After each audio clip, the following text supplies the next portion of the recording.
I spoke to you on the phone earlier. All right, please come in.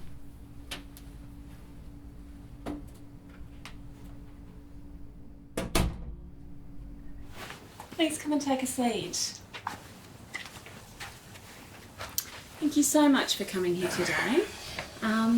Now, as you're probably aware, Jodie was referred to us by the school. Has the school been in contact with you in regards to what that was about? Yeah, they said there's been some conduct problems or something at school. Yeah. So we're sort of just trying to look at some of the underlying issues that that Jodie has, and what's some of the potential stuff that's causing some of these behaviour problems. So now, one of the big things that Jodie was talking about, and a major factor for her at the moment, is your relationship together. She says that she used to have an amazing relationship with you. You used to have a really, really close bond, and that's something that's kind of drifted apart quite significantly more over the last few years. Would you agree? Yep. Yeah. When do you think that happened, timeline-wise, for you?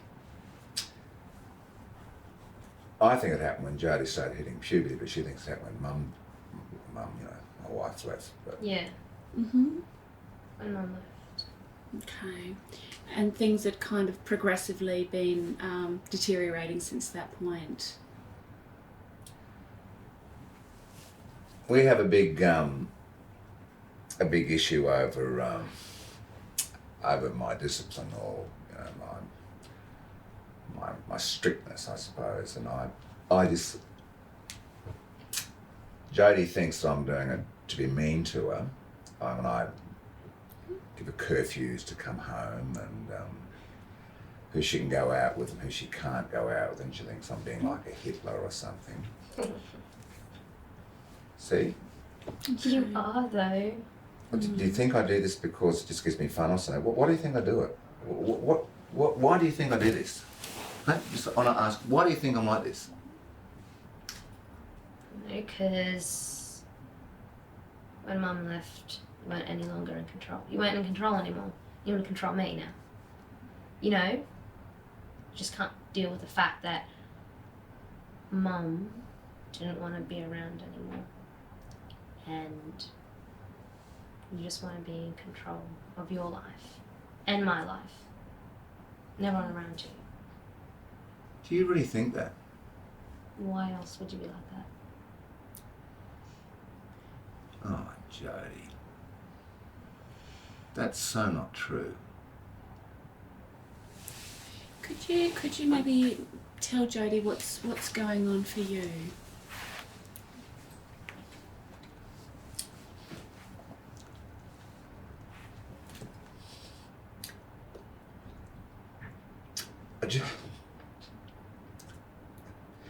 You've never told me that before.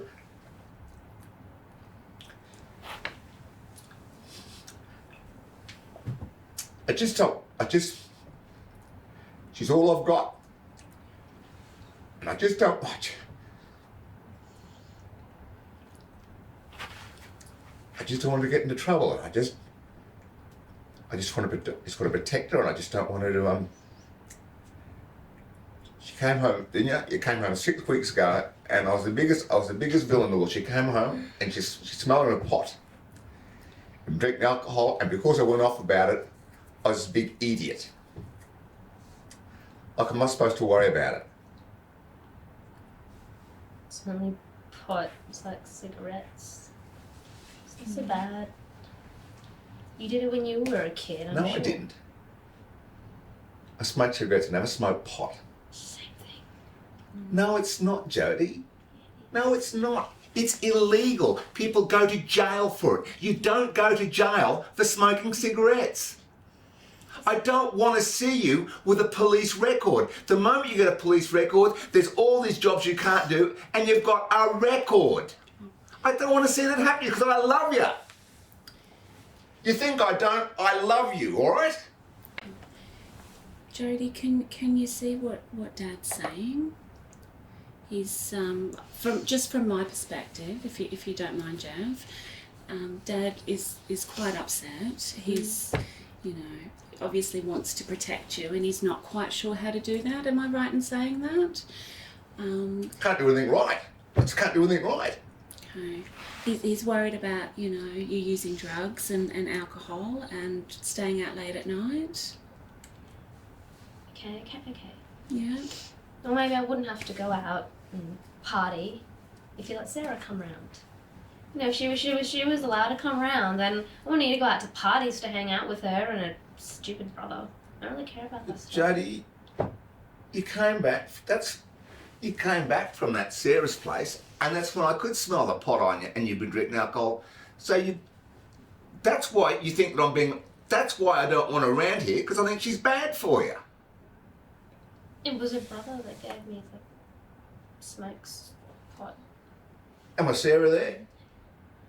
Yeah, but So she smoked pot too? I mean, like, her parents aren't Did she even smoke around or pot? anything. Did she smoke pot too with you? Yes. Well, I don't want you hanging It was around my with people. choice. It wasn't. She didn't tell me I what to don't do. want you hanging around with people like that. And do you think that's bad? Do you think that I'm being a good father to you if I let my daughter, who's 16-year-old, going out and start smoking pot with her friends? Do you think I'm being a good father? Do you think I'm being a responsible father if I do that? Jeff, I'm just wanting to kind of, you know, reinforce that, you know, you both obviously want the same things here. You both want to improve your relationship. And I think the first step to doing that is having that open and honest communication with each other. That's really, really important. And I'm hoping that this forum can start some of that positive communication happening. Are you in agreement? Now, I'm also mindful that you've had a lot go on for you in your life too, Jeff. Just from what I've kind of picked up. And I think a lot of that is probably going to be why you're quite protective of Jody now today. Have you got a partner at the moment, Jeff, or is Jody all you have right now? Okay. Right. Jody, I mean, how do you feel about what your dad's been saying? Yeah, I get it. Right, alright. Smoking pot is bad, blah, blah, blah. Drinking alcohol is bad. I know, but... It's just you got all the time in the world to do that. You're just a girl. You just live your life now. Like you're 16. No, you want to be 25. Just be 16. I probably won't even be doing that when I'm 25. I'll have a freaking job or something. I won't be able to do anything. I'm at school. I don't have any responsibility or anything. And besides, anyway, like, you know, it's not like I have any friends. So who gives a shit anyway what I do? I'm not trying to impress anyone. Jeff, are you aware of what's been going on with Jodie's friendship circle? Well, she hasn't got many friends. She's just got that person that Sarah, who I don't like. That's her friendship circle. And you think I just don't like her because she's alternative, she's got all these studs and rubbish all over it. I just think she's weird. And she got you smoking pot. Anyone who does that to my daughter, I don't like them. And I don't want them in my daughter's life. All right? Just anyone that speaks to me. Since, like... No. Anyone who tries to potentially get my daughter in trouble with the police, I don't like them. All right? And I'd be a crappy father if I did. I just want to thank you for coming in here today and being really, really honest. The issues that I've identified just so far with you here, I mean, we've obviously got some issues with communication, which would be great if we could look at working on over a period of time. We've got issues to do with school, issues to do with you know, going out at night, and issues to do with you know, drug and alcohol use, and how to actually maybe put a plan into practice so we can all work together. Does that sound like a good plan to you? Yeah?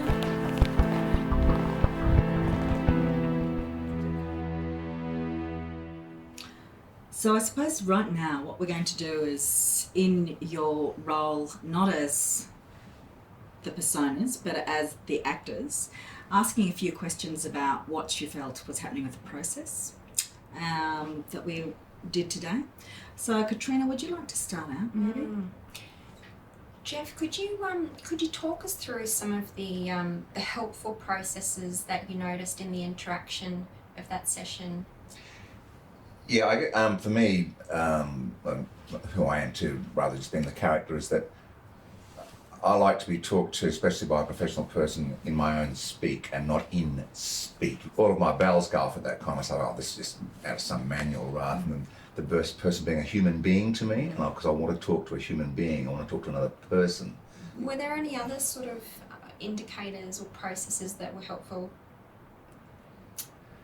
It's hard for sometimes for human beings to summarise their own emotional content or what's going on themselves.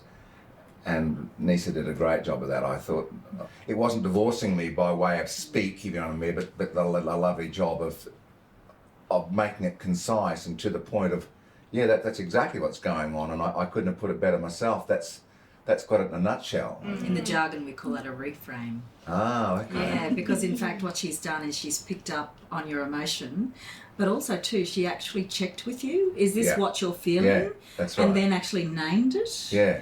And then that, you could see you sort of going, yeah, that's right. And then that sometimes then can help to open up and explore things further. Also being allowed the dignity of having silence to absorb a moment rather than just someone just talking over that, if you know what I mean. And like something hit me that Nisa was sensitive enough to go, I don't think anyone needs to say anything for a moment, and we'll just absorb that, and just that was almost as important as the spoken word for that me. Respect. Yeah, and someone just like allowing that time to. What aspects of the process did Jodie find helpful? I think particularly when I was given time to I was asked questions by Nisa, and which sort of allowed me to sort of speak my mind and, I guess, tell him things that I wouldn't have ever said without the presence of Nisa being there. And I think another aspect that might have been touched on earlier was actually how people are positioned in the room to, I guess, help facilitate that communication as well. But with also allowing for that that safety and that space to be provided through Nisa as well. I was very aware with the couch with Dad kind of sitting a lot lower down, and that wouldn't be ideal for me in a practice situation, but you've got to work with what you've got. Yeah. Can I ask you, were you aware of that seating? Oh yeah, actually the spatial relationship for me was actually quite important, and in fact when I first came in it actually made me feel combative, if you know what I mean, because there's the referee, there's my opponent, and I'm sitting directly opposite somehow, and it was like, oh, it's going to be like that, is it? And you're close to the door, so you can escape. Yeah, that's true. What reactions did you notice in yourself, I suppose, when you noticed that? I thought that this, what was going through my head at the time, this is going to be a beat up, and this is the women's club. And I'm going to get torn to pieces here. This is all politically correct city, and I don't fit in here at all. Yeah, tell me, and just give me a blast. I'm going to go blah blah blah, and I'm going to walk out the door, and I'm going to get on with my life. Which is why it's so important to be aware of the sitting arrangements. Was it a good process when Nisa was able to start with talking to Chris in his persona as Jeff? Was able to talk about his emotions and how he felt about you? When Dad did start to get emotional, and it was sort of like, oh, I'm hearing it again. Here we go. Kind of, the gas it comes was. up again. Yeah, you go glassy eye when you've heard someone yelling at you for so long, or you've heard those same words over and over again. But it was definitely good when I had the opportunity to sort of, when that was sort of broken, and you gave me the opportunity to speak, and then I got to see Dad in a completely different light. Chris, could I ask you about, were there any triggers or points during the session there that you felt actually, pushed your buttons, or you noticed a change in your reactions? I can't think of any deliberate or standout triggers, but having said that, the conversation was steered in such a way that Nisa was able to lance my emotional boil, if you know what I mean, and to get me to then start vocalising and actually communicating. And within 10 minutes of us talking, we had said more to each other than we probably had in 3 years. At the end of that session, I guess, at what point do you think Jeff was at? There were great things would come from this, I think, you know what I mean? Was that space? Yeah. Would you be happy to come back again? Oh yeah, Yeah. absolutely. I would definitely come back because, as I say, you've allowed me to engage my daughter within 10 minutes.